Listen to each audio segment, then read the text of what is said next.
Добрый день, дорогие друзья! 21 апреля, стадион футбольного клуба «Минск», естественно, который находится в городе Минске. Погода не очень хорошая, ветер, небольшой дождик, но хочется верить, что футбол сегодня будет гораздо лучше погоды. Сегодня на нашем стадионе встречаются футбольный клуб Крумкачи, город Минск, и сегодняшний соперник Воронов, действующий чемпион-гегемон чемпионата Беларуси Борисовский Батэ. Для вас сегодняшний матч будут комментировать я, Вадим Кнурко, и мне будет помогать бывший футболист футбольного клуба Крумкачи Михаил Горнак. Привет, Миша. Привет, Вадим. Миша, чего ждешь от сегодняшнего матча? Давай быстренько о ощущениях, о впечатлениях, которые ты хочешь сегодня получить. Честно, очень ждал сегодня этого матча и прямо из Бреста несся на всех парах, чтобы посмотреть на него. Очень интересно, как отреагирует после череды неприятных для себя результатов Батэ. Очень было интересно, как отреагирует после первого поражения в сезоне футбольный клуб Крумкачи. Думаю, сегодня накал будет сумасшедший, и тем более после того, как Денис Шунто написал в своем интервью, что он будет настраивать команду на победу против Батэ. Думаю, что сегодня будет просто крайне крутой матч. Хочется верить, что будет крайне крутой матч, а пока послушаем гимн Республики Беларусь, после чего продолжим.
И представим составы играющих сегодня команд. Сегодняшние гости, футбольный клуб Батэ, будет играть в желтой форме. И стартовый состав такой. 16-й номер в воротах Сергей Веремко. 5-й Евгений Яблонский. 7-й Евгений Березкин. 9-й Анес Рушевич. 10-й Мирко Иванич. 14-й Артур Пик. 15-й Максим Жаннерчик, капитан команды. 17-й Алексей Риос. 49-й Александр Джигера. 62-й Михаил Гордейчук. И 77-й номер Юрий Кендыш, главный тренер команды Александр Ермакович. Хозяева, футбольный клуб Крумкачи, сегодня играют в черной форме. В воротах 27-й номер Антон Амельченко, 8-й Егор Семенов, 9-й Александр Батищев, 13-й Дмитрий Климович, капитан команды, 17-й Александр Скшинецкий, 19-й Максим Толейко, 23-й Евгений Шикавко, 73-й Михаил Калугин, 88-й Дмитрий Яшин, 99-й Вячеслав Глеб, 10-й Филипп Иванов, главный тренер команды Владимир Петенко. Обслуживает сегодняшний матч следующие арбитры. Главный арбитр Дмитрий Доля из Гродно, ему помогают Юрий Хомченко из Витебска и Сергей Гидревич также из Гродно. Инспектор сегодняшнего матча Вадим Жук, город Минск. Ну что ж, похоже, все готово к началу матча. Пока собираются команды на последнее, что ли, наставление в центре поля. Наверное, и нам нужно приготовиться. Болельщиков, наверное, не сказать, что очень много, наверное, помешало и то, что будний день сегодня, пусть и время начала матча достаточно позднее, но и погода не самая, что ли, хорошая, тоже наверняка отпугнула какую-то часть болельщиков, но есть фанаты и на гостевом секторе, и достаточно много болельщиков на главной трибуне. Хочется верить, что будут громко поддерживать, тем более сегодня Крумкачи анонсировали то, что хотят установить рекорд по шуму на футболе в Беларуси. Никогда еще не замерялся этот шум, поэтому действительно это будет рекорд. Уже происходил замер, когда команды выходили на поле, и плюс еще будет замер один на 10-й минуте. Я думаю, что вы ощутите этот звук во время нашей трансляции. Итак, развелись с центра поля сегодняшние гости футболисты Батэ. И сейчас попытаются наверняка что-нибудь сразу же обрушить, какую-то атаку на чужие ворота. Ты знаешь, что касается людей, то, наверное, еще можно подождать немного, и, может, к 10-й минуте еще подтянется народ, потому что вот мне было, например, очень приятно, я приехал на час раньше на игру, и уже за час до игры люди шли, люди идут заранее. Даже, мне кажется, когда я был футболистом, мои родители приходили за 5 минут до игры, а тут уже за час люди приходят. Значит, им это интересно. Попытались дальним забросом отправить мяч к границе чужой штрафной борисовчане, не получилось. Давай немножко, наверное, остановимся на составах команд. Сегодня, достаточно серьезная проблема испытывает чемпион. Нету ни одного центрального защитника, все либо до сих пор на травме, либо восстанавливаются после травмы. Не рискнул Александр Ермакович бросать в бой на синтетике своих сильнейших защитников. Отсутствует сегодня Немanja Милунович, Каспарс Дубра. Также не смог принять участие в сегодняшнем матче Денис Поляков. Это серьезные потери, как считаешь, для БАТЭ? Да, конечно, это серьезные потери, но думаю, что оправданием серьезным это быть не может, потому что клуб все-таки очень сильный, клуб всем доказал, что он может справляться с серьезными проблемами, поэтому я думаю, что если сегодня Крумкаши выиграют, оправдание касаемо состава никто не примет всерьез. Буквально 10 секунд назад упал возле чужой штрафной Вячеслав Глеб, но арбитр посчитал, что все было чисто и не рискнул назначить штрафной в сторону ворот борисовчан. И теперь уже нарушение правил в центре поля со стороны футболистов в черной форме.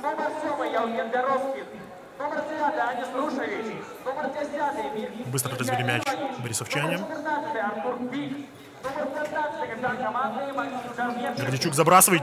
Неплохо было по задумке, но отлично прочитал эту задумку вратарь Крумкачева Антона Мельченко. Вышел и забрал мяч.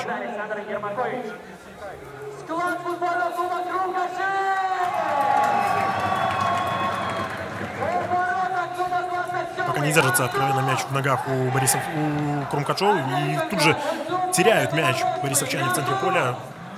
Начинают свою контратаку Крумкачи. Навес в штрафную. Достаточно перспективно было. И в итоге показывает арбитр на линии, что должны подать угловой. Очень неплохо сейчас Шинецкий подключился к атаке. Редко мы видим, наверное, подключение Александра, но сейчас протащил полполя, и было интересно. Достаточно перспективный был навес. Но здорово сыграли защитники центральной сегодняшней БАТЭ. Подача с углового. Пытался на выходе играть Веремко, но то ли не подсказал защитнику, что выходит, то ли не услышал его защитник. И в итоге небольшая недоговоренность получилась. И интересно сегодня, как будут выступать Крумкачи от обороны или будут все-таки идти пытаться в атаку из-за того, что проблемы испытывают БАТЭ в оборонительной линии. Да, в оборонительной линии.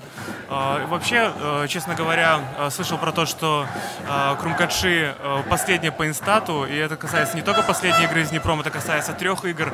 Есть проблемы в команде, есть проблемы не только в атаке, есть проблемы еще и в обороне.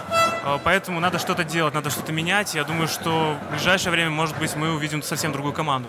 Ну а в целом, как считаешь, начало сезона у Крумкачева хорошее, отличное, плохое? Как его можно расценить? Я бы сказал, что среднее, учитывая то, что в каждой игре, в которой бы команда не играла, всего было 3, команда выходила вперед, но, тем не менее, преимущество в 2 играх не удалось удержать. Да, напомню, в первом туре Крумкачи победили дома Витебск 1-0, во втором туре, опять же, дома сыграли в ничью с Брестским Динамо 1-1, и на неделю назад в Могилеве и удар, гол! Пока я рассказывал вам о предыдущих матчах, Крумкачи снова выходят вперед в счете. Потрясающая подача, сумасшедший удар головой. Невозможно было отразить, мне кажется, вратарю. Максим Толейко отличается, 19-й номер, полузащитник. Самое интересное, что нападающие в этом сезоне не отличаются у Крумкачева. Тянут лямку на себя опорники и защитники. Да, кстати, до сегодняшнего дня мячами отличились Михаил Калугин, Александр Скшинецкий и Александр Батищев. И вот сегодня Максим Толейко. Причем Толейко не самый высокий в команде. Ну, как-то его абсолютно покинули защитники борисовчан. И как будто бы без сопротивления наносил удар Максим. Как думаешь, сейчас не смог выручить Веремко? Как думаешь, сейчас команда опустится или будет все-таки пытаться забить еще один гол? Ну, наверное, рано опускаться. Еще 85 минут основного времени. Плюс добавленное арбитром. Я думаю, что Батэ за такое может и наказать. Ну, учитывая то, что команда во всех матчах, в которых забивала, всегда пыталась опуститься и удержать счет, не исключено, что сейчас психологически снова попробует это сделать.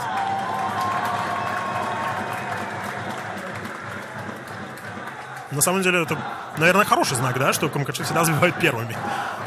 Очень забавно то, что проблема в прошлого сезона была еще при Олеге Дулубе в том, что команда не могла забить первой, пропускала первую, но не могла отыграться. А так получалось, что когда она забивала, они все-таки очень хорошо играли по счету. Сейчас же получается, что команда наоборот, забивает. Да, по счету не получается. Да, но по счету не получается играть. И здесь, может быть, есть такой момент, что такое ощущение, что нет плана «Б» у тренера, нет у Петенко вариаций для того, чтобы поменять каким-то образом систему, схему игры. Ну, надо, наверное, также обратить внимание, что произошло историческое событие. Впервые Крумкачи забили ворота Батэ за 2 чемпионата. В прошлом году Крумкачи проиграли оба матча нашему чемпиону. В гостях на Борисов-арене Крумкачи уступили 0-5. Дома во втором круге уже осенью, в октябре. Счет был 0-3 в пользу борисовского Батэ. Ну, наверное, стоит поздравить Крумкачева с этим хорошим достижением. Ну, это исторический гол. Максим Талейко, автор.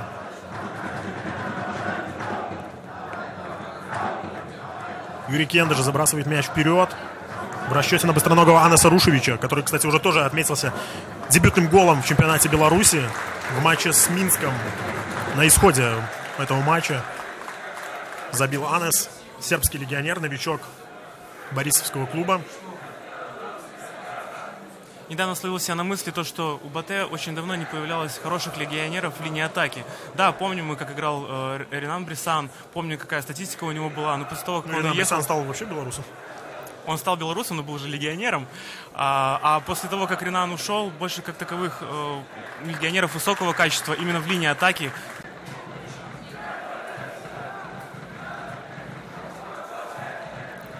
Через левый фланг пытаются борисовчане выйти со своей половины поля. Жавнерчик с мячом. Жавнерчик сегодня играет, как видим, центрального защитника. Хотя номинально это все-таки фланговый оборонец. Сегодня Крумкачи играет в 3 защитника впервые в сезоне. Шинецкий, как мы видим, играет 3-го защитника. Опасно может быть. Шикавка уже в чужой штрафной. Немножко дает назад. Батищев меняет фланг. Навес. Снова навешивал кто? Александр Скшинецкий. И поднимает флажок линейный судья, показывая, что был офсайд, да? Да, был офсайд. Видим мы, что Шинецкий очень часто подключается. Это уже вторая подача в сегодняшнем матче. Первая привела к угловому. Сейчас ни к чему хорошему не привела. Вообще хочется сказать, что Шинецкий очень неплохо смотрится в начале сезона. Он уже отличился. Помнишь, пушкой своей страшной. Динамом. И сейчас тоже подключается. В очень хорошей форме находится Александр.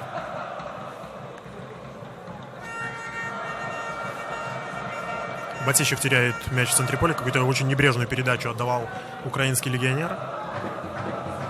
У Батищева очень серьезные проблемы со спиной. И я так понимаю, что он сейчас тоже немного не в своих оптимальных кондициях. Но, тем не менее, разобрался в Могилеве здорово.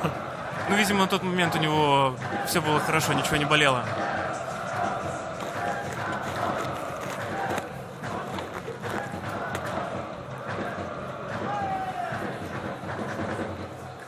Передача прошла.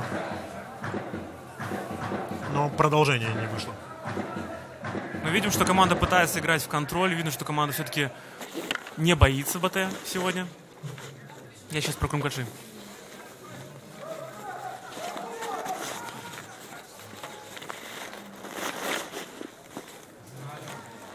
Кендыш с мячом в центре поля. Пошел в обыгрыш. Жавнерчик. Как низко опустился Гордичук, да еще и на фланг.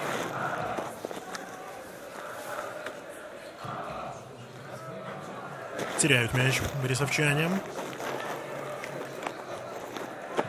Да, очень Ионов эффектно сыграл на зрителя. Очень не хватает Стасевича и Родионова, наверное, команде. Все-таки лидеры очень важную роль играют.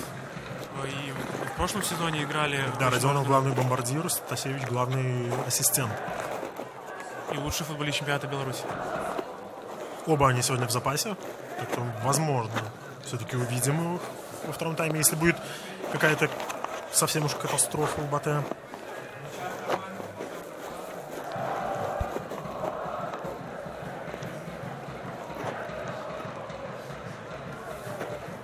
Редкий случай, наверное, когда команда противника, все-таки, наверное, все считают, что Крумкадши на порядок слабее и классом ниже. И Крумкадши контролирует мяч, и это бросается в глаза. Ну, очень редко увидишь, когда чемпион вот так вот. Приходится отбирать мяч. Да.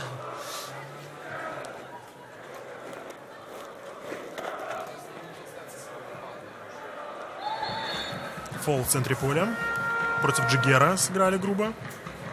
Да, очень радует, что сегодня Джигера играет в основном составе. Все-таки это, можно сказать, воспитанник ФК БТ. А мы очень мало воспитанников видим в команде за последнее время. Все-таки молодежь не справляется с ответственностью, не справляется с уровнем команды.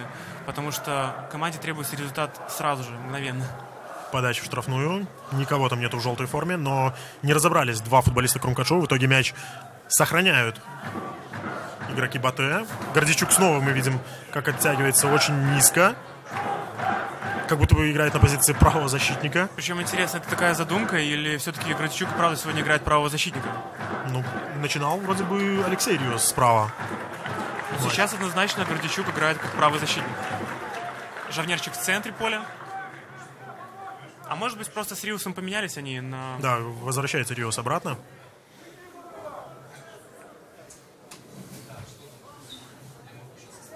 К слову, Михаил Гордичук, главный бомбардир Батэ в этом сезоне. Он уже 4 гола забил во всех турнирах. В чемпионате пока, правда, лишь один.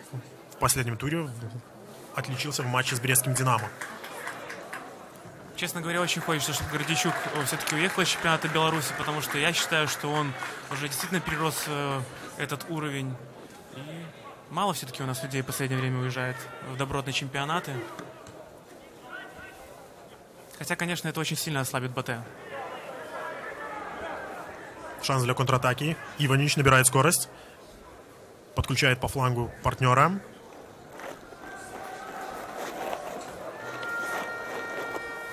Что будет дальше? Пойдет ли в обыгрыш? Нет, отдает партнеру. Можно навешивать. Тем не менее, не рискует. И здорово играет Александр Батищев в своей штрафной. Наверное, так рискованно не стоит идти в обыгрыш у себя дома. Я бы сказал, что он очень хладнокровен сейчас был.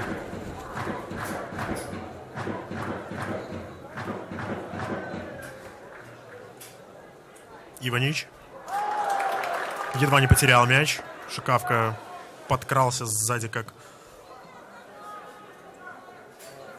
лис хитрый. Что-то почему-то не заводит трибуна сегодня Крумкадшоу. Может быть, им еще второй гол нужен, чтобы Ну они да, завелись? наверное. Аппетиты большие. Жавнерчик, неточная передача. Но сохраняют мяч футболисты Батэ.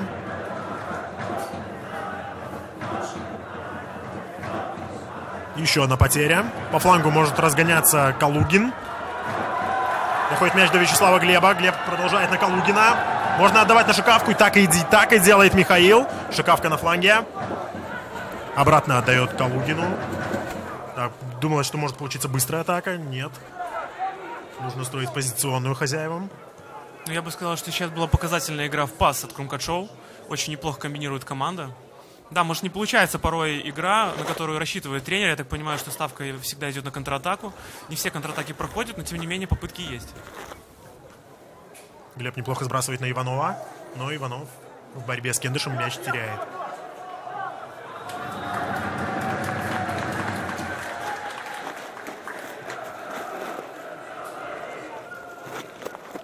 Климович отыгрывается с Яшиным на своей половине поля. Вновь Калугин с мячом.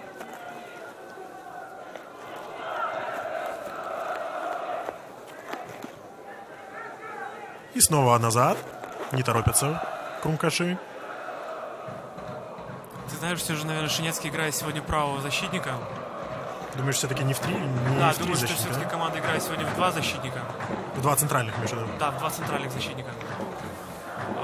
А Скшенецкий на правом фланге и Калугин слева? Да, я просто общался с Александром, и он мне рассказывал про то, что Петенко очень сильно удивился, когда узнал про то, что Скшенецкий на самом деле профильная позиция, его правый защитник. Он был уверен, что он опорный полузащитник.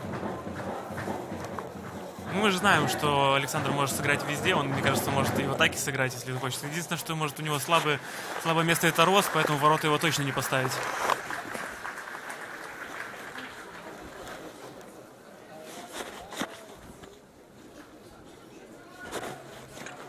Батэ пытается начать свою атаку.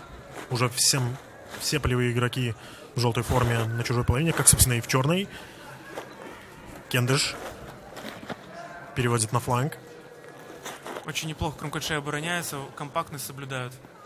Мне сейчас напоминает они Лестер в лучшее время, когда команда очень хорошо играла в обороне и неслась вперед. Да, может быть, немного не так остро впереди, но тем не менее. Ну, нету Шварди и Мореза. Ну да, ну видишь, сейчас опорники, защитники забивают. На самом деле, когда забивают опорники и защитники, это не так уж и плохо. Это говорит о том, что все-таки есть командный дух. Команда вся играет на результат. Но все равно, конечно же, то, что Вячеслав Глеб не забивает... Нет, он ассистирует, у него уже 2 паса в этом сезоне. Но все-таки от него ждут голов, потому что он центральный нападающий.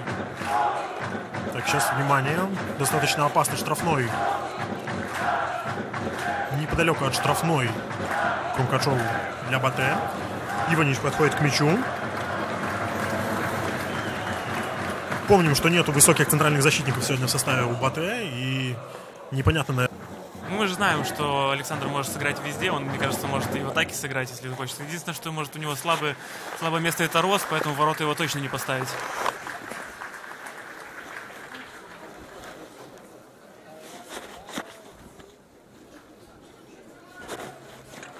Батэ пытается начать свою атаку. Уже все полевые игроки в желтой форме на чужой половине, как, собственно, и в черной. Кендыш переводит на фланг. Очень неплохо Крумкадже обороняется, компактность соблюдают. Мне сейчас напоминает они Лестер в лучшее время, когда команда очень хорошо играла в обороне и неслась вперед. Да, может быть, немного не так остро впереди, но тем не менее. Ну, нету Шварди и Мореза. Ну да, ну видишь, сейчас опорники, защитники забивают. На самом деле, когда забивают опорники и защитники, это не так уж и плохо. Это говорит о том, что все-таки есть командный дух. Команда вся играет на результат. Но все равно, конечно же, то, что Вячеслав Глеб не забивает... Нет, он ассистирует, у него уже 2 паса в этом сезоне. Но все-таки от него ждут голов, потому что он центральный нападающий. Так, сейчас, внимание, достаточно опасный штрафной. Неподалеку от штрафной Крумкаджов для Батэ. Иванич подходит к мячу.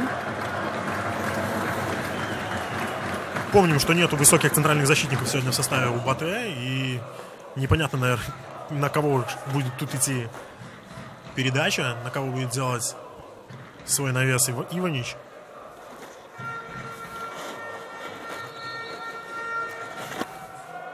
Пошла подача. Попадает мяч Яшину в руку и ставит на точку Дмитрий Доля. Очень, конечно, такой момент спорный. Да, мяч попал в руку. Не думаю, что футболист играл ей, но на усмотрение арбитра. Да, пенальти зарабатывает Батэ. И опять же прослеживалась какая-то нервозность на стандарте, подача. И, по сути говоря, сами себе, можно сказать, мяч перевезли. И кто будет бить? Наверняка Михаил Гордейчук. Сейчас он с мячом. Ну что, добьет Антон или нет? 50 на 50. Отворачиваться не буду.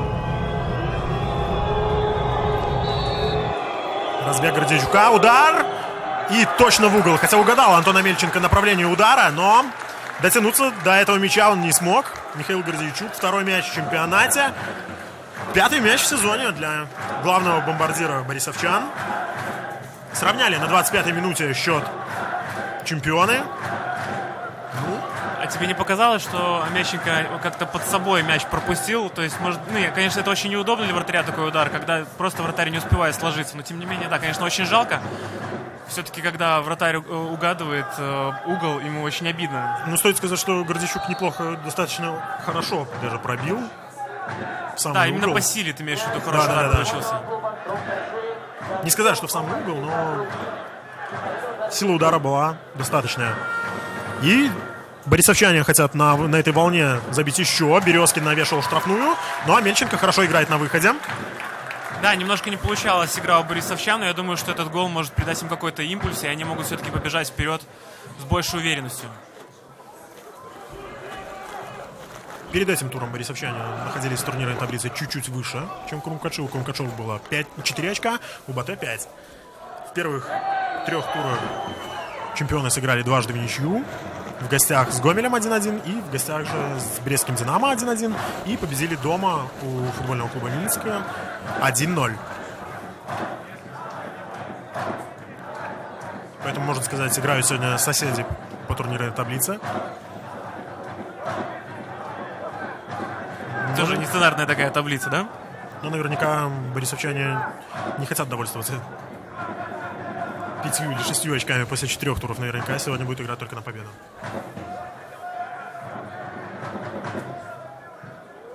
Теперь уже навес от Крумкачева. И опасный мог быть момент, но не попал по мячу Филипп Иванов. Неплохо сбрасывал Дмитрий Яшин, высокий центральный защитник минчан. Удивительно, что Филипп Иванов вроде бы бил своей коронной левой ногой, но промахнулся по мячу. Может быть, отскок был не особо удобный.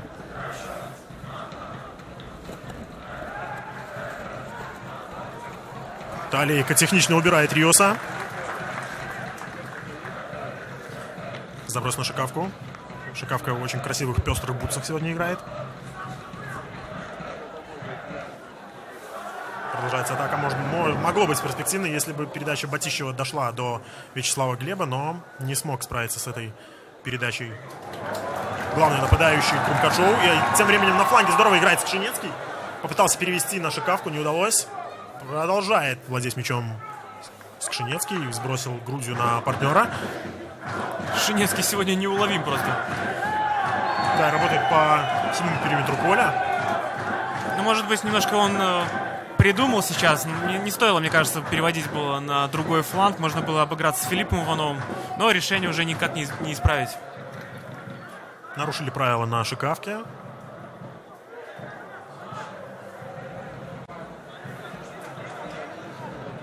Попытаются еще что-нибудь интересное замутить со стандарта хозяева. Оба гола забитых сегодня были как раз-таки со стандартных положений. Поэтому, наверное, стоит внимательно смотреть за такими положениями. Климович навешивает. Защитники хорошо играют. Но на подборе лучше. Батищев наносит удар. Не сказать, что какой-то акцентированный, сильный, но отмечаем это в своих протокольчиках. Такой удар в шутку футболисты называют пионерский. Почему именно пионерский? Ну, такой слабенький. Сегодня, кстати, в очередной раз участвует в показе матча квадрокоптер. Он сегодня летает. Сегодня будем надеяться, что будет красивая картинка.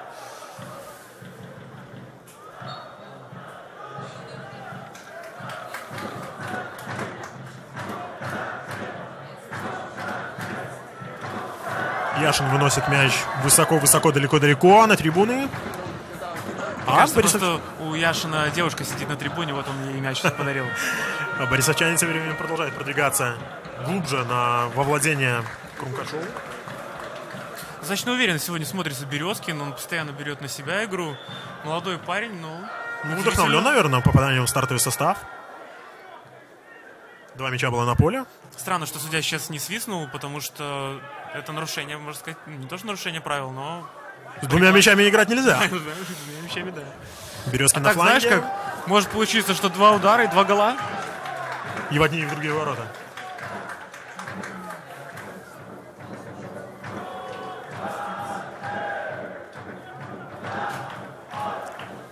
Березкин действует сегодня, не сказать, конечно, что как вольный художник, но и в центре поля появляется, и на фланге подключается часто к атакам. Достаточно активен молодой полузащитник. Ну, мы видим, что команда из Борисова сегодня взаимодействует очень часто. Тоже Риус менялся с Гордичуком, тоже Березкин может поменять позицию, с кем-нибудь поменяться. Ну, интересно очень играет команда в целом. Может быть, не так остро, но... Вариативность есть, самое главное, наверное.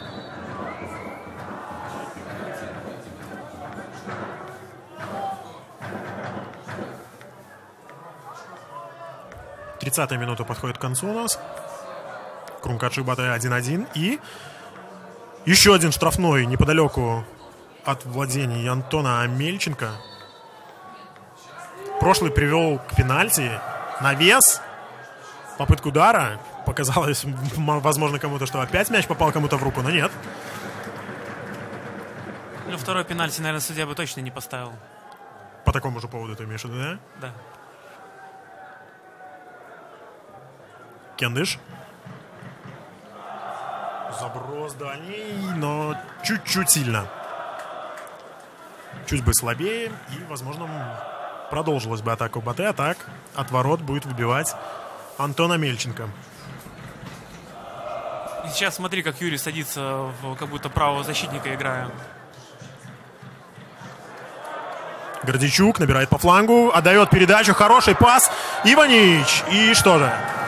Вне игры зажигает арбитр. Повезло сейчас, наверное, Крумкачам.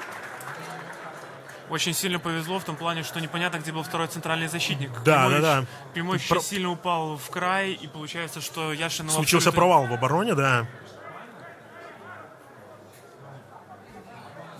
Если бы не было офсайда, то Иванич бы уже мог бы дальше и пробить. Ну, мы видели, что Иванич снова выбирал под себя. Это его такой излюбленный трюк. У него это очень неплохо получается, выбирать мяч под себя и потом вторым касанием бить.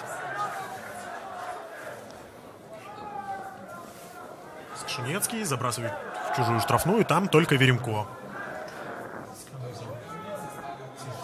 Слово, да, у Батэ и вратарский вопрос достаточно серьезен. На старте сезона для начала получил в матче с Брестским «Динамо» в Кубке, после этого матча получил дисквалификацию Денис Щербицкий.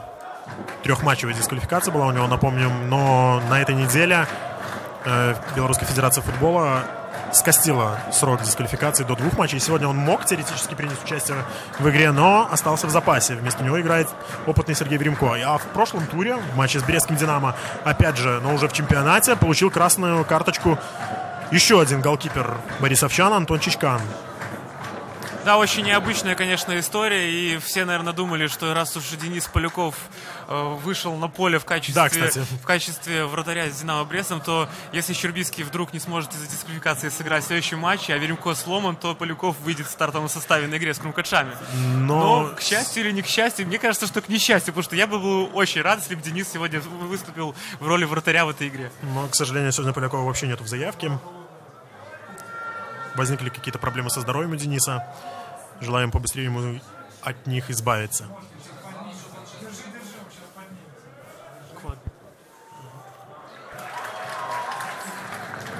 Подавали угловой борисовчане, неудачно. Но мяч сохраняют у себя. Отключает Веремко. Веремко сейчас сильным ударом и будет отправлять мяч обратно в атаку.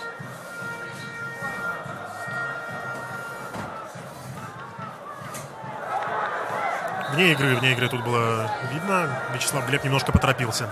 Сейчас был очень серьезный провал в команде из Борисова. Риус очень высоко ушел в атаку, и левый фланг был абсолютно пустым. Если бы сейчас опорный полузащитник сделал бы передачу налево, на Шикавку, то Шикавка мог бы спокойно выйти 1 в 1.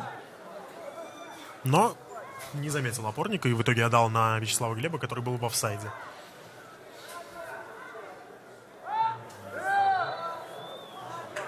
Еще одно нарушение в центре поля. Жестко играет Юрий Кендыш, не по правилам. И получает желтую карточку.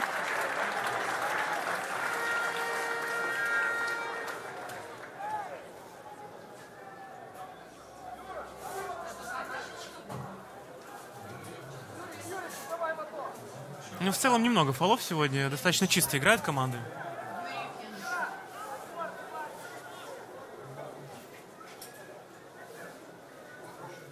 Решает Крумкадж, кто будет исполнять этот штрафной.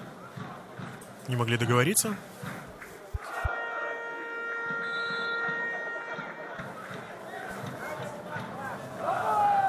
Навес.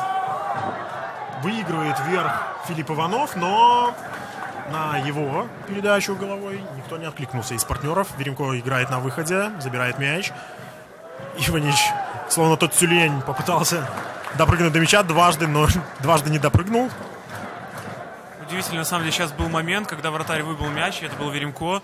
Осталось 2 футболиста Батэ и 1 Шинецкий, самый маленький игрок из обороны. Жестко сыграл Березкин в тело. У нас не хоккей, нельзя силовые приемы применять. Ты, наверное, расстраиваешься, да? Все-таки иногда хочется, чтобы футбол был немного жестче, чтобы судьи меньше свистели и больше было борьбы такой. Не до крови, конечно, но... Нет, крови нам точно не надо. Калугин с мячом на фланге. И передача неточная. Завладели мячом гости. Жавнерчик забрасывает в расчете на Рушевича. Рушевич не успевает за этой передачей. Яшин первый. Но потеряли мяч в итоге Крумкаджи. Иванич, можно навешивать. В итоге отдает передачу низом. Доходит она до Рушевича, но теряет мяч серб. Такая вот сербская атака у нас была. Иванич на Рушевича. Здорово сейчас сыграл Иванич. Обыграл 2 футболистов, прострелил. Все сделал. И точно прострелил. Да? Такое чувство, что именно направлял именно на Рушевича. Я думаю, что да, он давал передачу именно зрячим. В расчете. Не просто там на бокового, а именно, да, точно на футболиста. Но не смог справиться с этой передачей Рушевич и потерял мяч. Скшинецкий.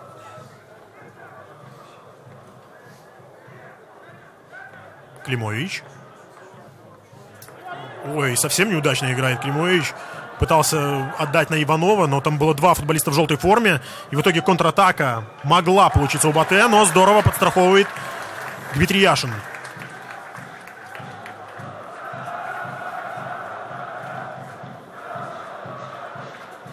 Такая интересная сейчас картина наблюдается. Талисман команды Крумкат-шоу держит фотографию Петенко и показывает ее зрителям. Гладит эту фотографию всячески. Как маленького воронятку.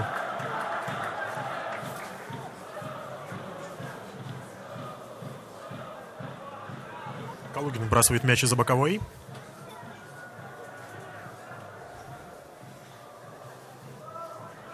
Уже Березкин на фланге с мячом.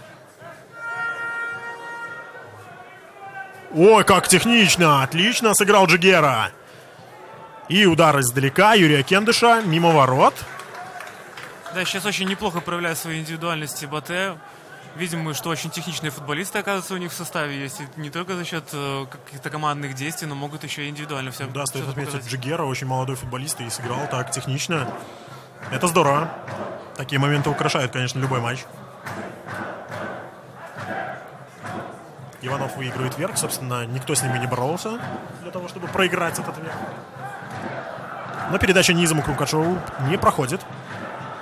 И в итоге еще один заброс, на который снова успевает Анас Рушевич.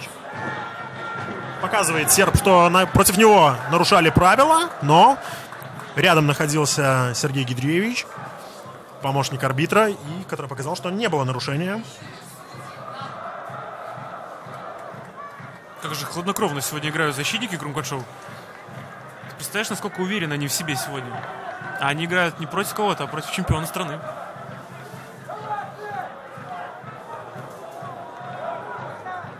Что-то никак не может сегодня зацепиться за мяч Вячеслав Глеб.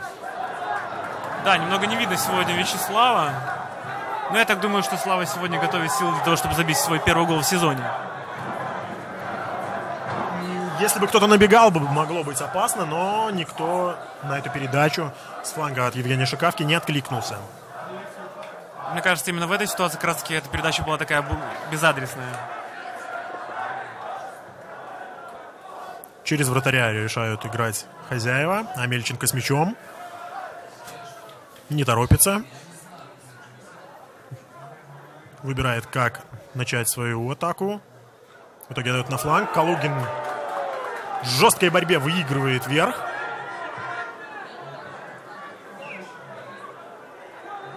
Да, все мы знаем, что команда не обязана выбивать мяч в аут. Это может сделать за них судья, просто ему следует свистнуть. Тем не менее, больно одному из футболистов Батэ. Пока не видим, кто это. Это Джигера. Да, Александр Джигера, да? Да, достаточно очень серьезный был стык, но Калугин на ногах. Может быть, попал в голову. Ну, за спину вроде бы держится Александр.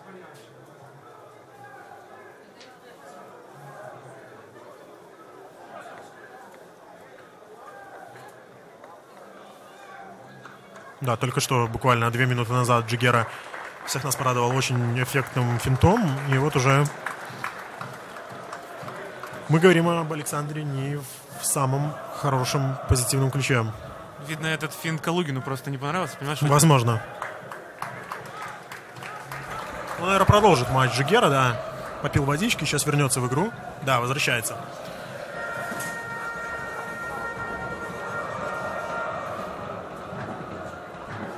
Да, сейчас в небольшой паузе Петенко что-то объяснял Батищеву. Может быть, он немного недоволен игрой его. И сразу же после этого Батищев снова ошибся. Много ошибок сегодня допускает украинский легионер.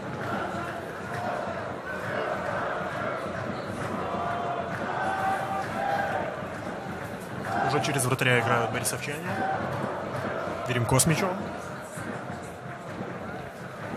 На Жавнерчика. Капитан снова возвращает своему вратарю.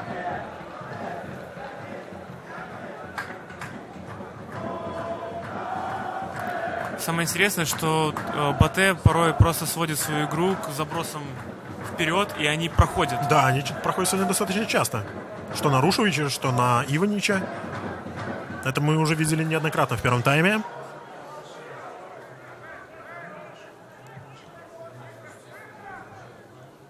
Климович на Яшина.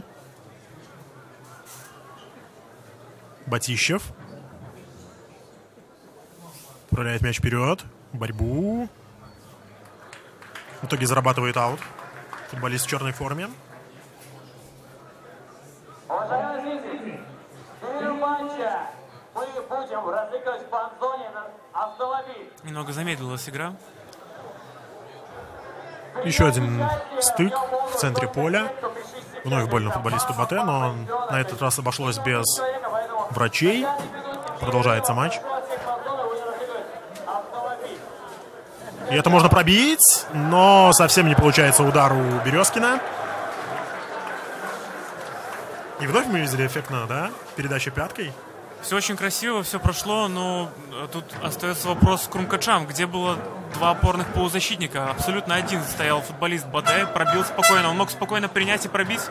Я думаю, что это можно было и решение продвинуться было... вперед, и да, это было через решение, передачу просто он поторопился. Слишком большое желание, наверное, забить первый мяч за Батэ. В прошлом сезоне, напомним, Березкин выступал в Новополоцком Нафтане. И за 28 матчей чемпионата отличился дважды. Но неплохо себя проявил.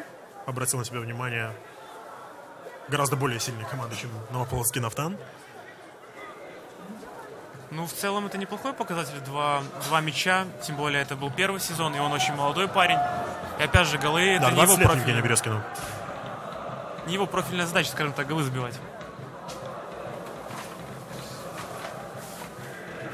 Гордичук борется в центре поля и выигрывает борьбу. Но все-таки теряет мяч Михаил. И это уже шанс для контратаки для Крумкачева. Глеб здорово ускорился. Наверное, самое быстрое ускорение Вячеслава Глеба за 2 года в Крумкачах.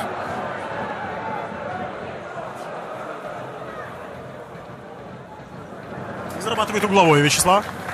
Многие отмечают то, что Вячеслав Глеб физически очень неплохо смотрится, потому что за последние 5 или 6 лет у Вячеслава была первая предсезонная сбор, на которых он действительно, видно, неплохо поработал. Да, вспоминаю Глеба в прошлом году, в начале сезона, был грузноват, откровенно говоря, Вячеслав. А сейчас весьма неплох. Навес, удар получился, но в створ ворот мяч не пошел.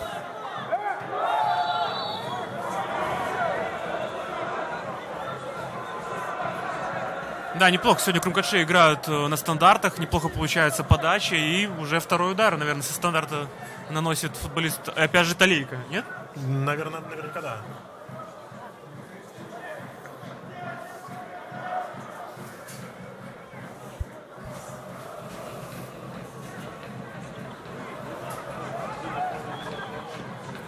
Веремко пробил с этого свободного удара. Не смогли зацепиться за мяч борисовчане.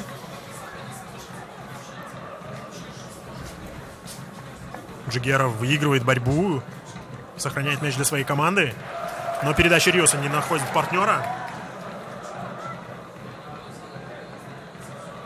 Еще один жесткий стык у нас. Головами ударились Филипп Иванов и Юрий Кендыш в центре поля. Юрий Кендыш, получается, лбом попал в затылок Филиппу. Всегда неприятно, конечно, такие моменты.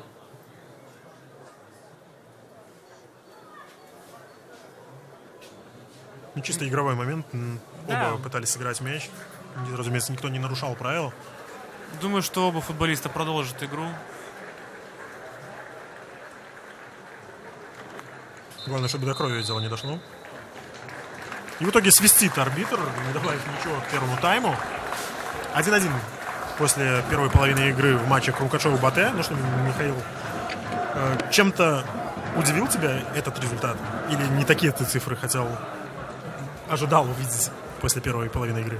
Нет, меня очень порадовал первый тайм. И 1-1, я считаю, закономерный результат. Не могу сказать, что кто-то из команд сегодня был лучше. Я считаю, что, да, была действительно равная игра. Крумкачи сегодня неплохо себя проявляют. Но Батэ, конечно, не могу сказать, что играет лучше, что странно. Да, но, тем не менее, да, мы знаем, что проблемы у команды есть, и с проблемой это нужно справляться. Я думаю, что второй тайм, не исключено, что Ермакович будет команду свою настраивать на уже совершенно другую игру.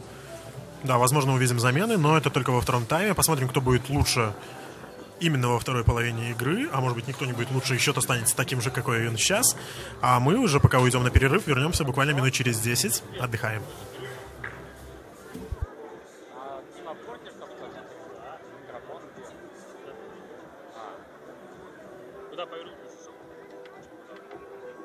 Может, чуть-чуть просто подальше, чтобы я... Или вот так? Вот так? Ну да, где-то так. Да, хорошо.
Будет? Хорошо. Я не бежал.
на плечи. Мы вместе сила, как стена, стальные нечто.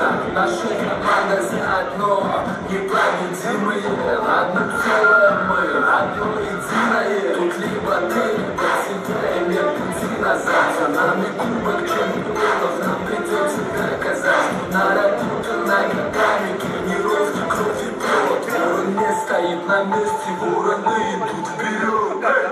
Забивай, кричи, это громко, забивай, кричи, это громко, забивай, кричи, это громко, забивай, кричи, это громко.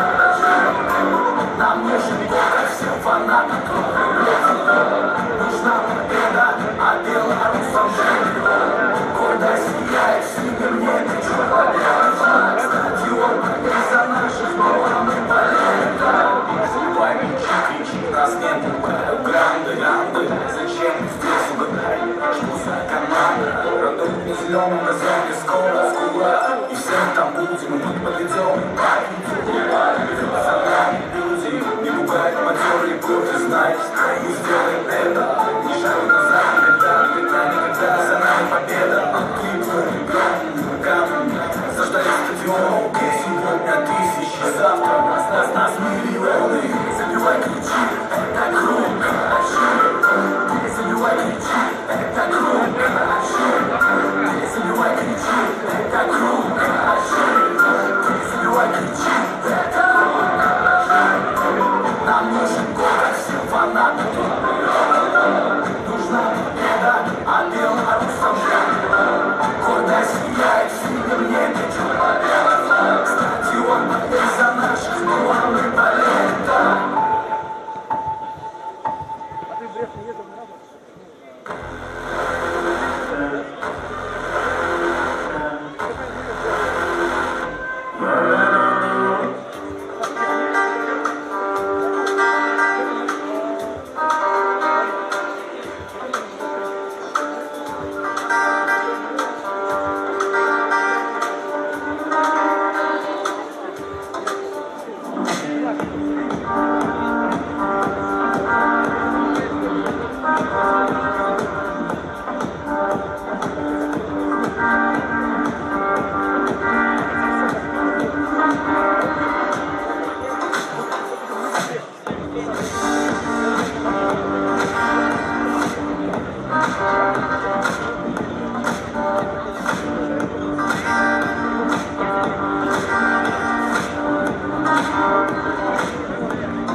Мы возвращаемся на стадион футбольного клуба Минск, где буквально через несколько секунд начнется второй тайм матча 4-го тура между футбольным клубом Крумкачи и футбольным клубом Батэй из Борисова. После первого тайма счет 1-1. На 5-й минуте Максим Толейко открыл счет, но на 25-й минуте с пенальти Михаил Гордейчук отквитал разницу.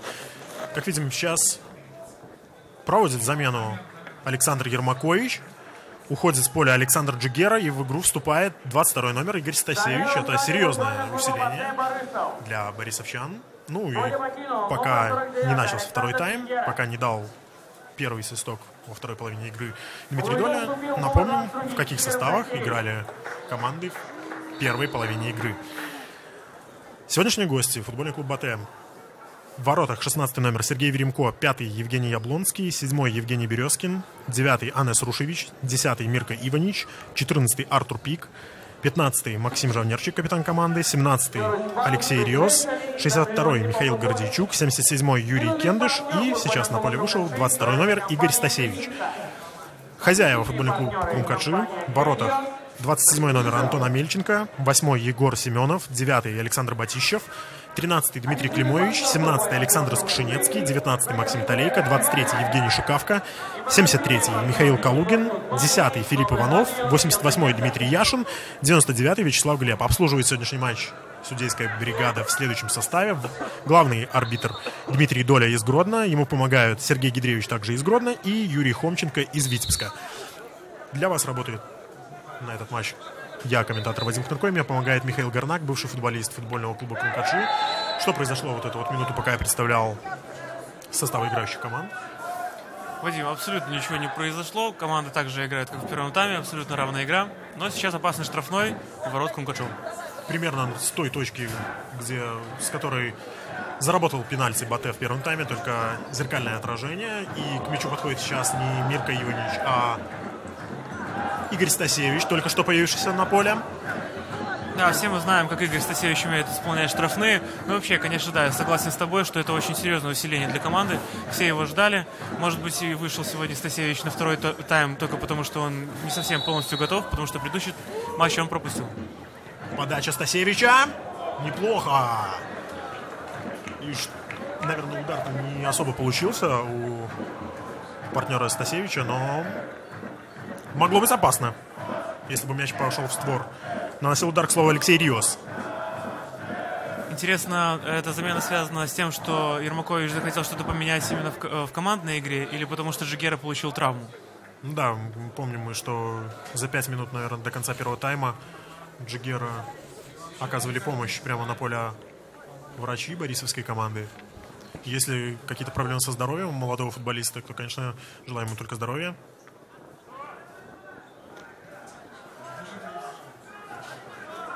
Гордейчук из аута быстро бросил на Рушевича. Но против Рушевича хорошо играет Яшин в отборе. Тем не менее, Рушевич отвоевал мяч на фланге и нарушил правила. Анес.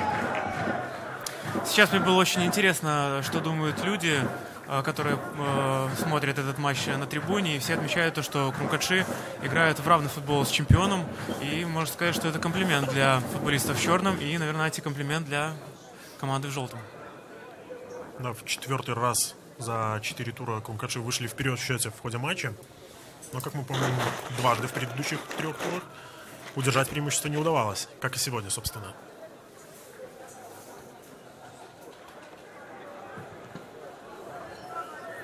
Семенов на фланге. Против него хорошо играет Яблонский.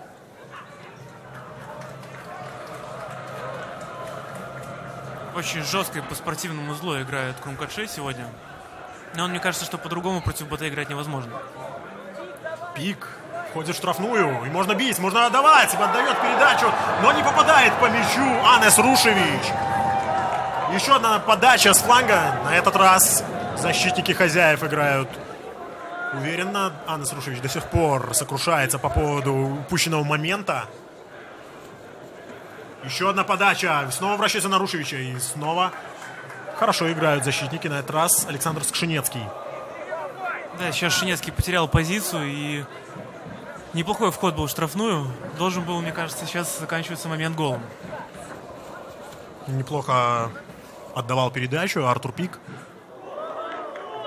просто банально не попал Рушевич по мячу. И вот теперь уже Рушевич отдает передачу на Иванича. Иванич достаточно технично пытался пройти чужую оборону, но увяз в своих действиях черногорский легионер. К слову, сегодня уже завершился один из матчей 4-го тура в Витебске. Местный футбольный клуб «Витебск» сыграл в ничью с «Торпедо Белас» из Жодина 1-1. Забитыми мячами отличились у «Торпедо» Александр Макась. И на 90-й минуте ответный гол провел Кирилл Вергейчик. Больше матчей сегодня нету, только игра в Витебске и наш матч Крумкаши-Батэ. Да, все не может Витебск никак одержать первую победу в сезоне, не получается что-то у команды, хотя очень неплохо она проводила предсезонные сборы, но... И достаточно амбициозные заявления были из Витебска о том, что постараются навязать борьбу, даже, возможно, за медали. Ты знаешь, очень часто бывает такое, что когда амбициозные заявления, они заканчиваются ничем. Я думаю, что лучше бы они ничего не говорили. Снова очень хладнокровно играют центральные защитники Крумкашова, на этот раз Климович. Прессинговал его футболист в желтой форме, но очень аккуратно сыграл Климович на ближнего партнера. Продолжается атака у Батэ. Но теряют они мяч. На подступах к чужой штрафной. Видно, насколько острее вышла команда в желтом на игру. Видно, что сразу же создают момент. Да, бросается в глаза, что какая-то более такая заряженность появилась, что ли, в глазах, желание. Может быть, не исключено, что получили от тренера в раздевалке.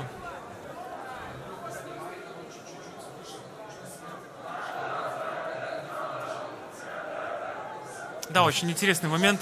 Хотел тебя спросить, даже как ты к нему относишься.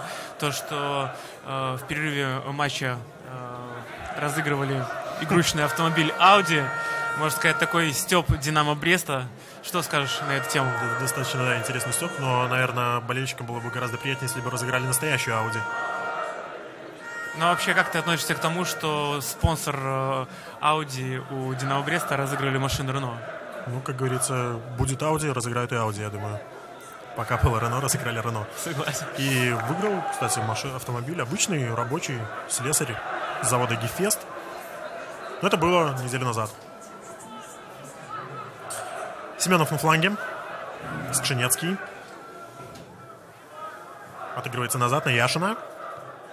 Яшин на партнера по центру обороны, на Климовича. Сегодняшний капитан Крумкашов.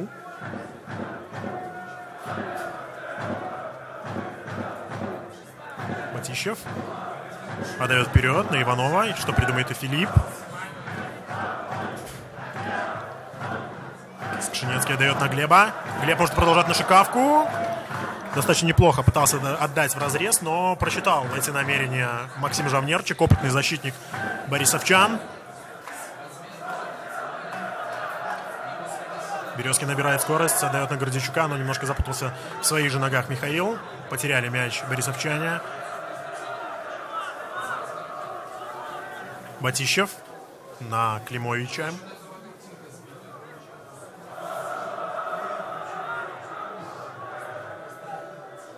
Наверное, стоит напомнить о запасных игроках, которые сегодня есть в распоряжении у Александра Ермаковича и Владимира Петенко. У Батэ на скамейке запасных остаются вратарь Денис Щербицкий и полевые игроки Александр Володько, Виталий Родионов, Максим Володько, Игорь Стасевич уже вышел на поле, Артем Шкурдюк и Валериана Гвилия.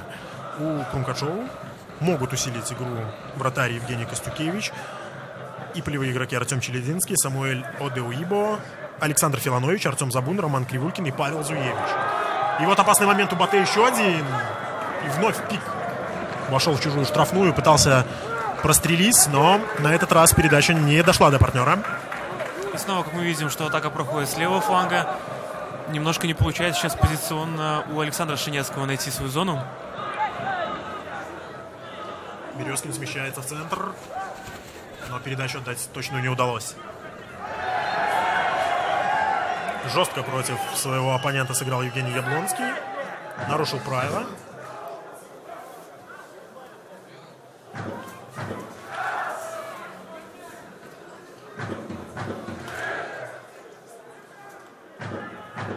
свободный разыгрывают Скшенецкий с Яшиным.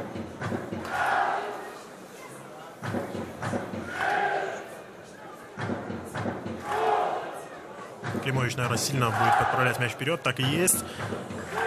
И точно на Семенова. Семенов на фланге. Что попытается сделать?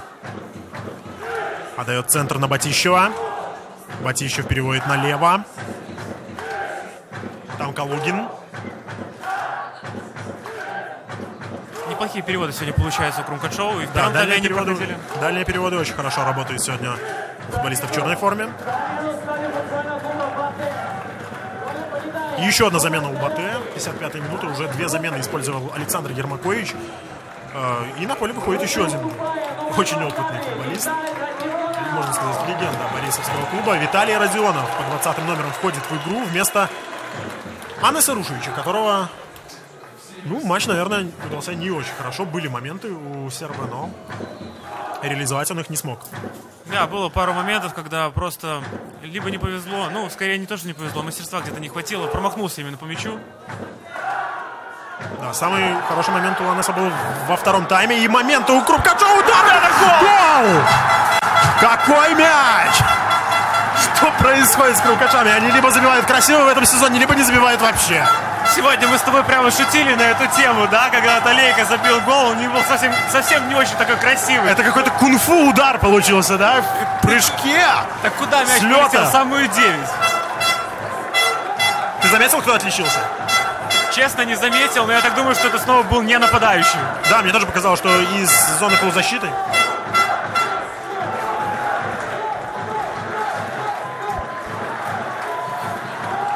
(2-1) выходит Крумкачев вперед. Как говорится, когда не можешь забить просто, забей красиво. Вот они и сделали это в очередной раз. Похоже, либо Батищев, либо Талейка снова отличился. Талейка забил второй гол. Но пока на табло появляется, что Батищев. Нет, Батищев, да. Второй мяч за две последние игры у украинского полузащитника. Поздравляем его с этим достижением. 2-1 повели Крумкачи. Впервые в этом сезоне Крумкачи забили 2 мяча в одном матче. Тоже отмечаем этот факт. Ну что, как думаешь, попадет в сборную тура? Я думал, сборную Украины. Хотя ты знаешь, с такой статистикой может быть и до сборной Украины тоже человек дорасти. Да, учитывая, что у Батищева была травма и в не самых лучших кондициях подходил к сезону Александр, и то, как он играет в первых турах, это достаточно неплохо. Если в прошлом чемпионате Батищев был чисто ассистентом-диспетчером в своей команде, все атаки шли через него, то в этом сезоне он открыл в себе талант Галиадора. К слову, это же ведь Батищев в прошлом сезоне действительно начинал все атаки, да? Да, Батищев очень неплохо смотрелся в прошлом сезоне, но в начале этого сезона были слухи, что он хочет покинуть команду, и был небольшой даже скандал. Да. Но, тем не менее, он остался в команде, и мы видим, что не зря. Снова Батэ нужно идти вперед, искать свои моменты. Уж проигрывать в Минске у них точно в планах не было. Наверное, уже очень давно не испытывал таких проблем команда из Борисова. И это очень сильно психологически может ударить по ним. Кстати, очередной, можно сказать, неудачный матч проводит Сергей Веремко. Наверное, 2 акцентированных удара в створ ворот, 2 гола у Крумкачева сегодня. Каких-то спасений от Веремко сегодня вспомнить. Отчасти с тобой согласен. С другой стороны, такие удары были, которые просто не берутся. Я считаю, что здесь очень тяжело, наверное, валить все на вратаря. Больше, конечно, виноваты защитники, которые просто позволили пробить. Да. Яблонский разгоняет атаку. Кендыш. Обратно на Яблонского. Открыт на фланге Березкин. Березкин на Кендыша. Надо отметить то, что зрители уже точно не зря пришли на стадион. Хоть сегодня холодная погода, многим она не испортила настроение. Да, матч пока смотрится неплохо.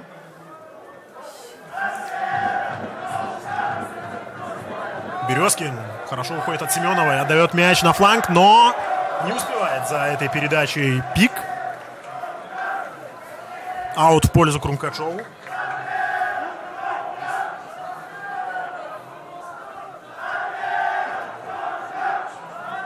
Ну, вот теперь, наверное, и стоит, поговорить о том, стоит ли Крумкачам, может быть, сесть на свою половину поля и попытаться сыграть строго на контратаках, строго в обороне, как думаешь? Я бы сказал, что очень рановато, конечно, все-таки еще 30 минут играть, но все-таки здесь тренер решает, как сыграть. Футболисты, опять же, психологически показали то, что они порой не готовы вести в счете. Но 2 раза за матч Крумкачи еще в счете не вели в этом сезоне ни разу. Пик на фланге.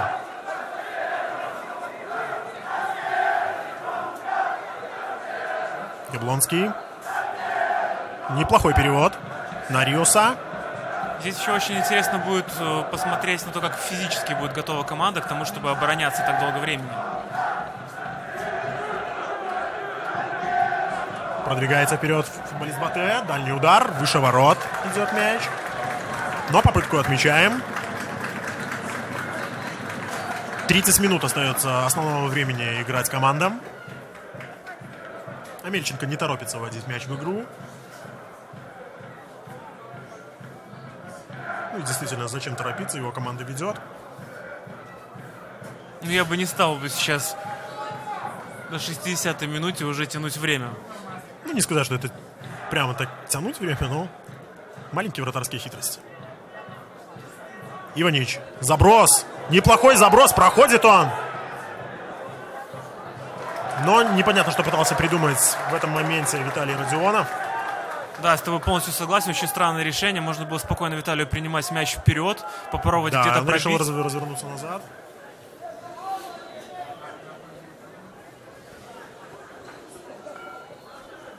В итоге все заново приходится думать борисовчанам. Еще один заброс, на этот раз на Гордейчука. Против него Яшин. Падает Яшин. И нету нарушения правил. Считает арбитр, что не было нарушения правил со стороны Гордейчука. Гордейчук... Яшин упал, Гордейчук отдал в центр, где с мячом встретился как раз-таки, похоже, Виталий Родионов, да? Да, Виталий Родионов. Виталий Родионов. И как заправский форвард, как настоящий бомбардир, разбирается Виталий.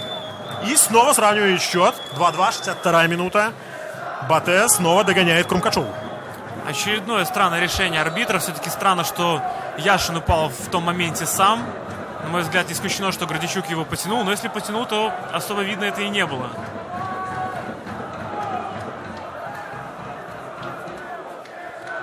Снова ничья. Снова непонятно, как поведут себя команды в дальнейшем.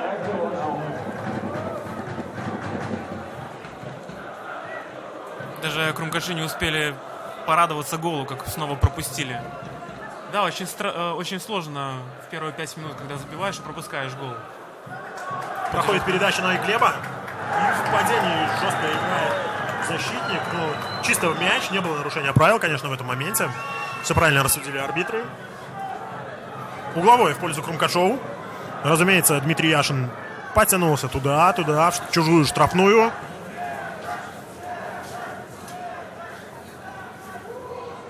Болельщики требуют пенальти за вот это вот падение Глеба, но там, конечно, не было ничего такого противоправного. Подача с углового на ближнюю штангу. Еще один шанс подать с углового будет. Сейчас здорово сыграл на приеме Игорь Стасевич. Но, возможно, лучше было бы, если бы мяч ушел куда-нибудь либо в поле, либо в аут. А так, еще один угловой.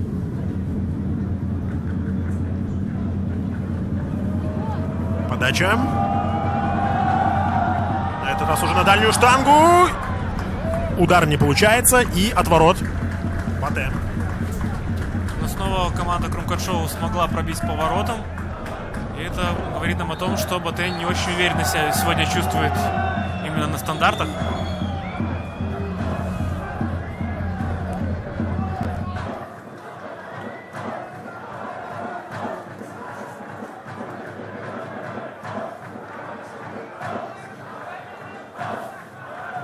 Да, Батэ сейчас вновь-таки находится на подъеме после забитого гола. Наверняка захотят выйти наконец-таки вперед в этом матче.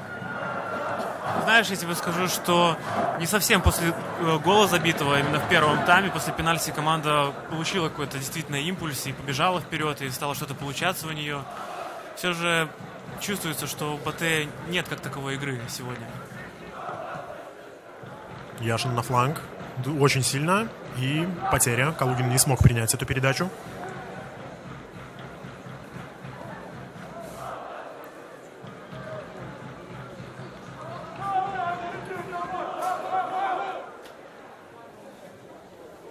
фланге контролирует мяч борисовчане. Сразу вдвоем нападают защитники Крумкачева на оппонента. Яблонский. На фланг на Пика. Пик забрасывает на Гордичука. Снова проходит передача. Михаил. Ну, достаточно обострял неплохо. И снова ошибка позиционная Шинецкого Александра. Может, подустал все-таки Александр? Ты отмечал в первом тайме, что хорошо готов физически он, но пока реально через правую фланг во втором тайме БАТЭ создает достаточно много опасностей. Причем ты заметил, что Гордичук перешел на левую бровку, и там неплохо так у него получается именно атаковать. А теперь уже через правый фланг атакует БАТЭ. Передача не совсем в ноги, но Березкин встречается с мячом. Подключает Кендыша. Кендыш снова на Березкина. Березкин снова на Кендыша. И могла быть потеря, но здорово подстраховал Кендыша Максим Жавнерчик. Опытный Максим Жавнерчик не дал убежать Вячеславу Глебову в контратаку. Да, Крумкачи очень сильно подсели в обороне. И даже видно, когда контролирует мяч БАТЭ, практически, не знаю, человек 8-9 находится в штрафной.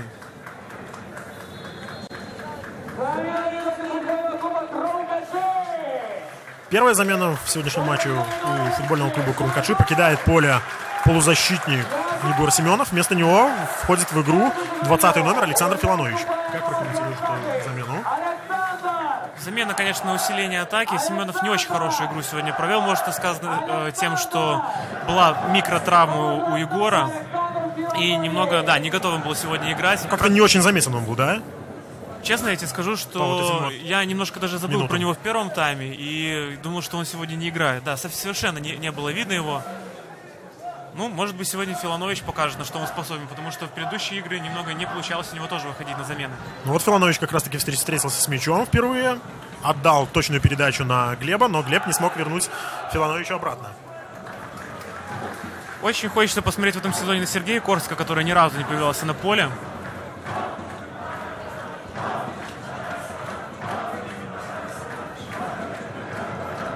У Корсака сейчас травма. И в ближайших турах, похоже, Сергей не появится на поле. Причем с Корском была очень странная история, насколько я слышал. Наигрывался он в основе, и перед матчем с Витебском он тоже наигрывался в основе. А за день до матча он сказал, что у него болит нога. И в сезоне не выходил.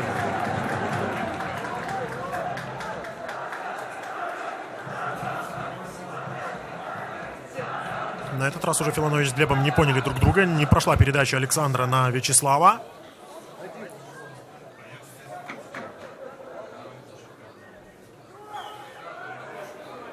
Толейко потерял мяч на своей половине поля Максим.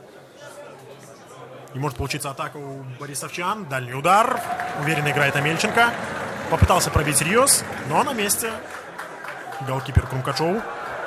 Быстро отправляет Амельченко мяч вперед на Шикавку, но Шикавка не смог зацепиться.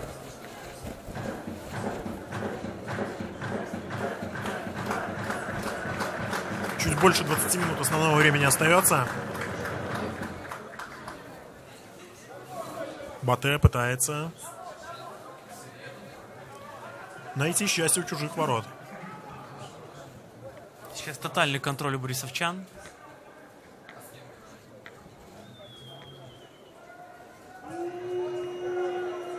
Перевод с правого фланга на левый. На Артура Пика. В итоге мяч отскакивает к Березкину. Вот приходит наконец-таки к эстонцу. Жавнерчик. Через Стасевича. Отправляет на фланг на Риоса. Риос касание. Отлично. Доходит передача до Родионова. И вот Стасевич с мячом. Отдает точную передачу. Удар Гордичука и мимо. Да, понемногу нащупывают игру борисовчане. И сейчас снова опасный момент. Он уже, наверное, во втором тайме 5-й или 6-й. Ну, с выходом Стасевича, да, и Родионова гораздо острее стали смотреться атаки борисовчан. Это стоит отметить. Не исключено, что это была ставка Ермакович на сегодняшний матч, чтобы усилили игру Я думаю, что тайме. не только на этот матч смотрит Ермакович, но еще и на кубковую игру, которую в среду борисовчане проведут против Брестского «Динамо». Ответный матч Кубка. В первом матче Батэ проиграл 0-2 в гостях. И, разумеется, ответная встреча будет и носить очень важное значение. Сейчас мы видели, очень неплохо сыграл по гандбольному Александр Ермакович. Словил мяч, быстро отдал своему подопечному, чтобы тот как можно быстрее водил его из боковой. Ермакович, мы знаем, может быстро решение принимать. Он все-таки играл в центре поля, и с мячом у него все в порядке. Причем не только ногами умеет, как видимо, играть, но и руками. Знаешь, я скажу, что настоящий профессиональный футболист должен играть во все игры.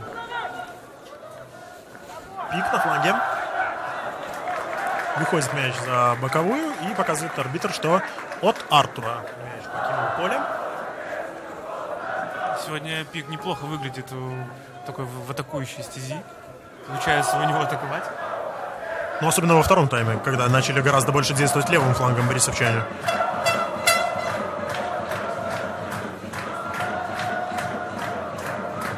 Хотя предыдущая атака прошла именно через правый фланг.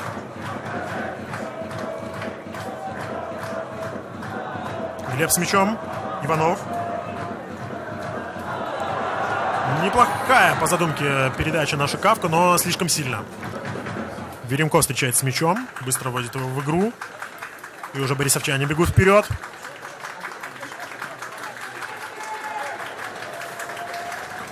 Подача в штрафную. А Мельченко играет кулаками в падении. Выбивает мяч куда подальше. Сейчас опасно, Шикавка играл пяткой. Могло закончиться все не так хорошо. И в итоге потеряем мяч. Крумкачи аут в пользу Батэ.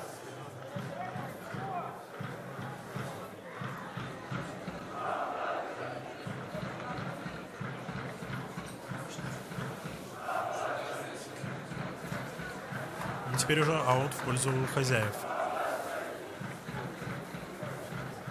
Наверное, немножко стоит сказать о том, что ждет команды в ближайшее время. Пока у нас небольшое затишье. Крумкачи через неделю, 29 апреля, сыграют в гостях против Новополоцка Нафтана. А следующая домашняя игра Крумкачев 7 мая, уже в мае, в новом месяце. На этом же поле Крумкачи примут Шахтер Солигорский. Что касается борисовского Батэ, то в среду, как мы уже говорили ранее, команду ждет матч Кубка против Брестского «Динамо». А 30 апреля, опять же дома, Батэ сыграет с Солигорским Шахтером. Попадает мяч в руку в центре поля Юрию Кендышу.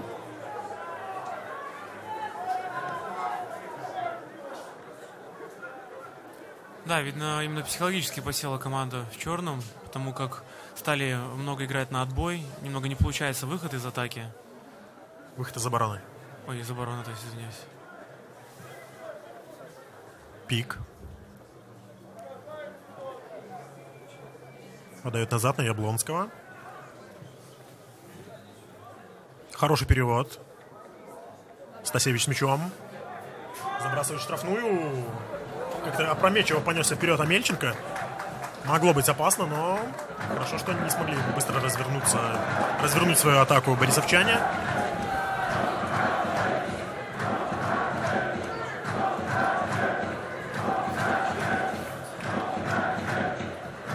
Иванич теряет мяч. Как-то во втором тайме вообще не заметен Иванич, да? Если в первом тайме мы часто называли его фамилию, то сейчас достаточно редко встречается с мячом черногорский полузащитник. Не хватает все-таки ему каких-то лидерских качеств. Да, неплохо он выглядит в обводке, может показать свою технику, где-то может пробить. Но когда дело касается того, чтобы действительно изменить ход поединка, у него вот именно не хватает, что как-то перебороть себя. Я опять же говорю, что не исключено, что это касается того, что не чувствует он действительно вот доверия тренера.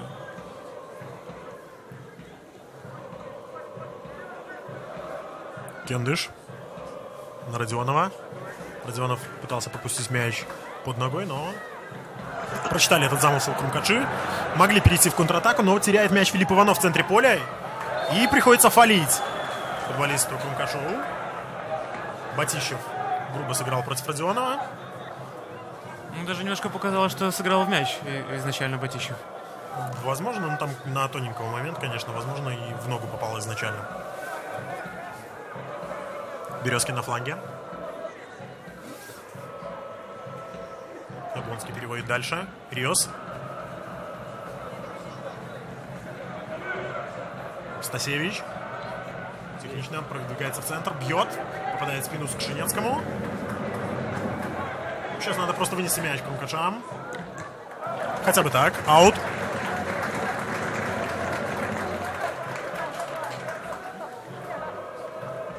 Да, если у БТ есть резерв, есть кому выйти на поле, усилить игру, то у Крумкачева, конечно же, с этим есть небольшая проблема. Ну, не стоит забывать, что пока еще в запасе находится Артем Забун. Нападающий, которого вызывали даже сборную Молдовы. И здесь опять же вопрос, как себя поведет команда. Она будет удерживать ничью или захочет все-таки победить сегодня? Я думаю, ничья с чемпионом для Крумкачева это вполне хороший результат. Даже дома. Тем более после тех матчей, которые были в прошлом году. Я с тобой согласен, но Денис Шунто, я думаю, с тобой не согласится. Кендыш. На Пика. Пик продолжает на Стасевича. Стасевич на фланг на Березкина.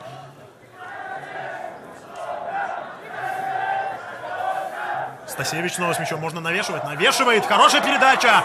Неуверенно играет Амельченко. Отбил перед собой и мог добивать футболист Батэ.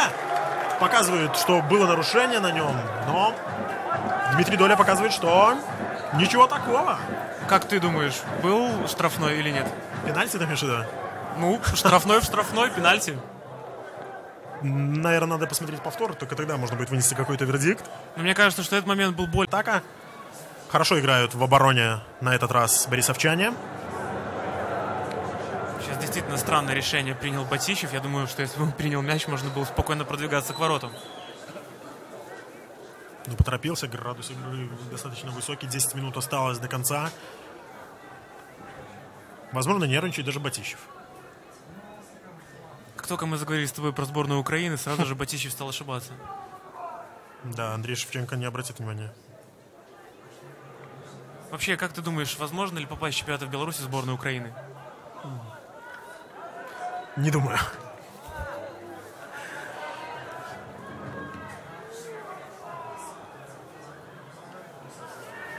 И вновь Батищев в аут отправляет мяч, на этот раз головой. Наверное, полностью разбивая свои шансы на сборную Украины.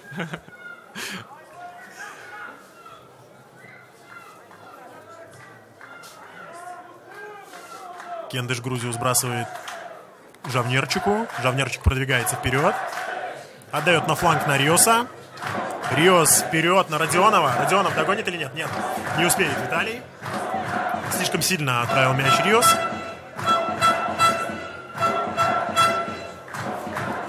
Антон Амельченко будет выбивать мяч от своей вратарской.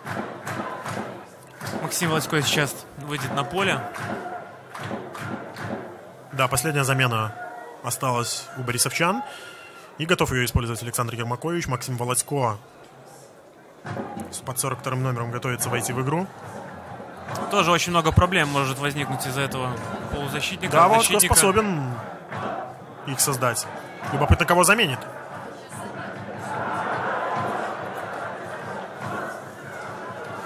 Может заменить Пика и стать на своей профильной позиции.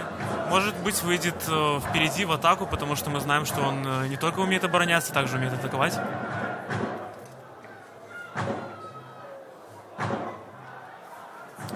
Максима можно полноценно называть воспитанником БТ.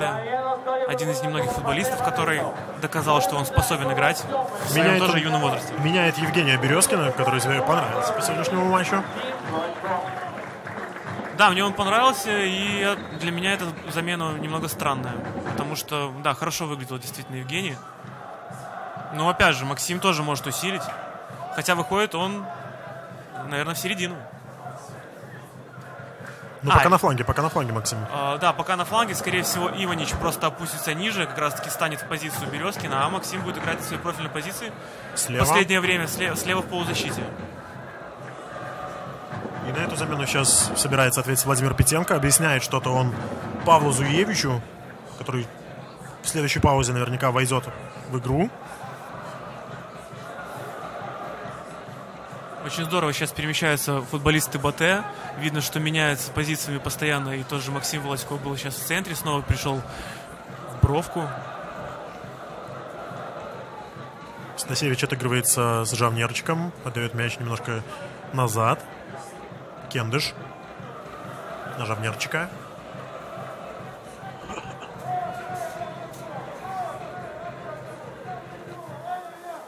Заброс на Володько. Володько эффектно очень грудью принял.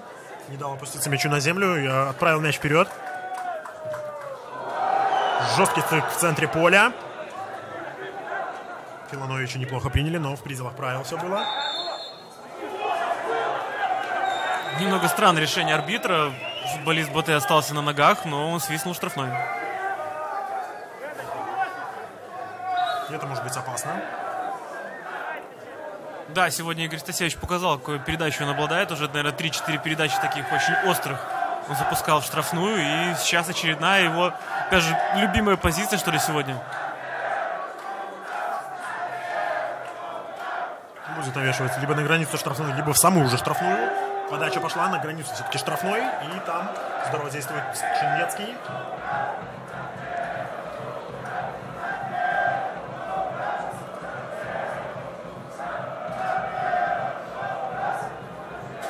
Долго думает футболист БАТЭ, кому отправить мяч из аута. В итоге отдает передачу. Была попытка навеса в штрафную, но не точно.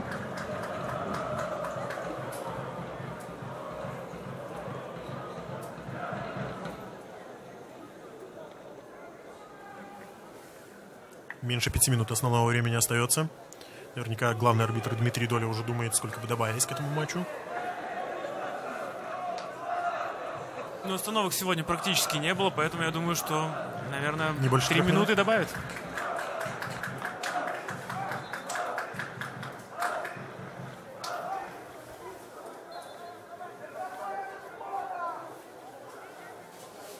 Да, очень странно период сейчас был болельщика Ермаковича с поля, он призывал убрать.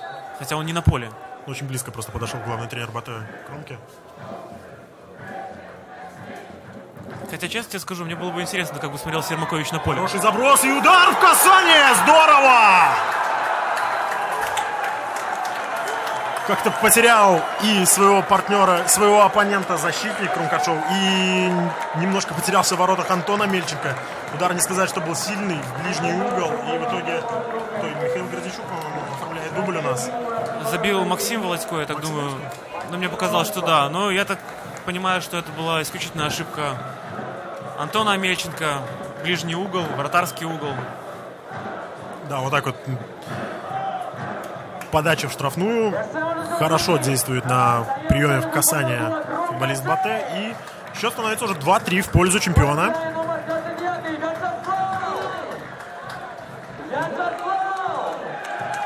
Неприятный и неожиданный момент для Крумкачева.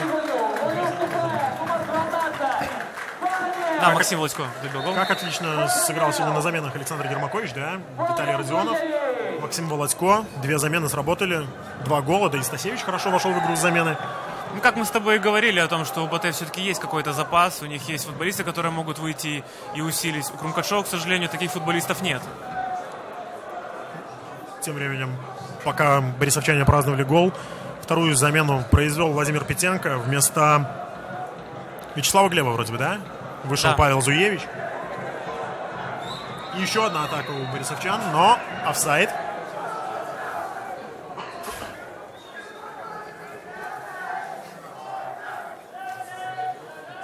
Последние минуты.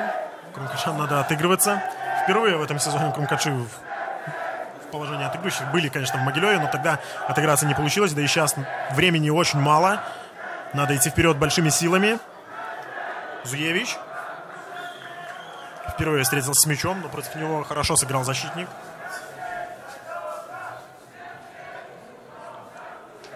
Да, у Крумкачева сегодня вышло 2 футболиста, которые абсолютно не имеют опыта. Это Филонович и Зуевич.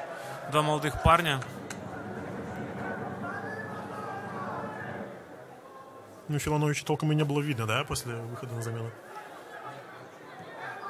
Пару раз он встречался с мячом, но какой-то остроты не создавал. Нарушение со стороны Евгения Яблонского. Грубо сыграл против Евгения Шикавки. Филипп Иванов говорит, чтобы все шли в штрафную. Попытаются навешивать штрафную.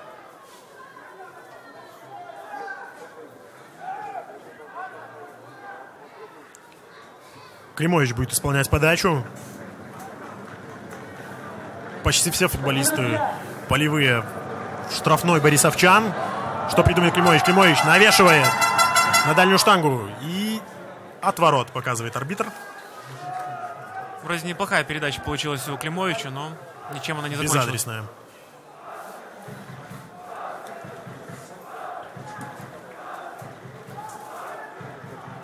Теперь уже вратарь Батэ не торопится выводить мяч в игру. Веремко отгоняет своих футболистов от своей штрафной подальше к центру. Дмитрий Доля торопит голкипера. И точно выбивает Веремко.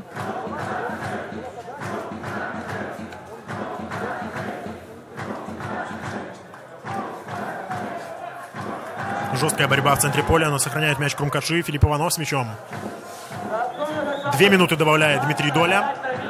И уже первая из этих 2 добавленных минут пошла. Иванов на Батищева. Батищев, что придумает дальше? Дает на Талейка. Талейка на фланг. Можно навешивать Калугину. Калугин входит в штрафную, бьет в ближний угол, но Веремко, в отличие от Амельченко, очень хорошо защищает ближний угол своих ворот. И сейчас мы замечаем, что как только Крумкаши пропустили 3-й гол, сразу же пошли вперед, чего не было до того, как они этот гол пропустили. Ну, теперь счет вынуждает идти вперед, конечно же. Нарушает правила против Яшина Родионов. И, возможно, последняя атака Крумкашова в сегодняшнем матче. Если они хотят добиться хотя бы ничейного результата, нужно что-то очень аккуратное и основательное придумать. Но... Нет, завладевает все-таки мячом, показалось Крумкаши, но нет. И теперь уже шанс на контратаку для Батэ. Володько. Фалят на Володько в центре поля. Это Филипп Иванов нарушил правила. Подходит к концу уже даже и добавленное время арбитром. Представляю, что сейчас испытывают футболисты Крумкашова. Да, дважды вести в счете в матче с чемпионом и дважды оказываться в положении догоняемых и потом все-таки упустить победу, упустить ничью на последних минутах, это, конечно, обидно.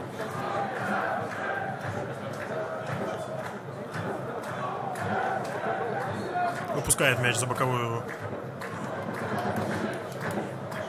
футболист Батэ. В итоге Крумкаши выбрасывает аут. Или нет, показывает арбитр, что футболисты в желтой форме должны исполнять выбрасывание за боковой.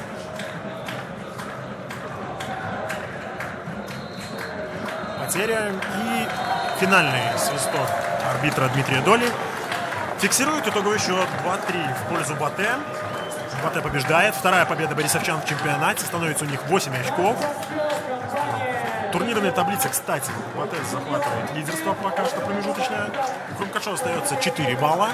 В сегодняшнем матче голами отличились у Крумкашова Максим Тарейко, Александр Батищев. У Батэ Михаил Гордейчук, Виталий Родионов. И победный гол забил на 87-й минуте Максим Володько. Ну что, Миша, как ты? Что ты подытожишь? Что ты можешь сказать по сегодняшнему матчу? Хочу сказать, что сегодня была потрясающая игра. Я думаю, что ты со мной согласишься. Счет говорит сам за себя. Я бы сказал, что сегодня более справедливый был бы результат ничейный, потому что команды сегодня обе хорошо сыграли. Но все-таки согласись, что во втором тайме Батэ выглядел помощнее. Выглядел помощнее, но не могу сказать, что намного сильнее, скажем так. Но футбол, как мы знаем, не любит слово вообще справедливость. Бывают такие моменты, когда все-таки, наверное, везет сильнейшему, может быть, так сказать, а может быть, дело случая. Но сегодня что имеем, то имеем.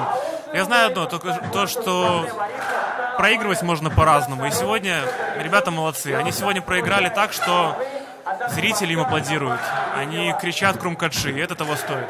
Да, вполне достойная игра от Крумкачева. Спасибо хозяевам за сегодняшний матч. Поздравляем БТ с победой и желаем удачи борисовчанам в кубковой игре против Брестского «Динамо», которая состоится в эту среду, напоминаем. А следующий домашний матч Крумкачев на этом же стадионе футбольного клуба «Минск» состоится 7 мая против Солигорского «Шахтера». Вновь серьезный оппонент Крумкачев. Наверняка будет очень непростой матч. Будем ждать его, конечно же, с нетерпением. Ну а мы с вами, наверное, попрощаемся. Для вас этот матч комментировали я, Вадим Кнырько, и мне помогал бывший футболист футбольного клуба Крумкачи Михаил Горнак. Спасибо, Миша, тебе за сегодняшний матч. Спасибо тебе, Вадим. Всем спасибо. Всем пока. Пока.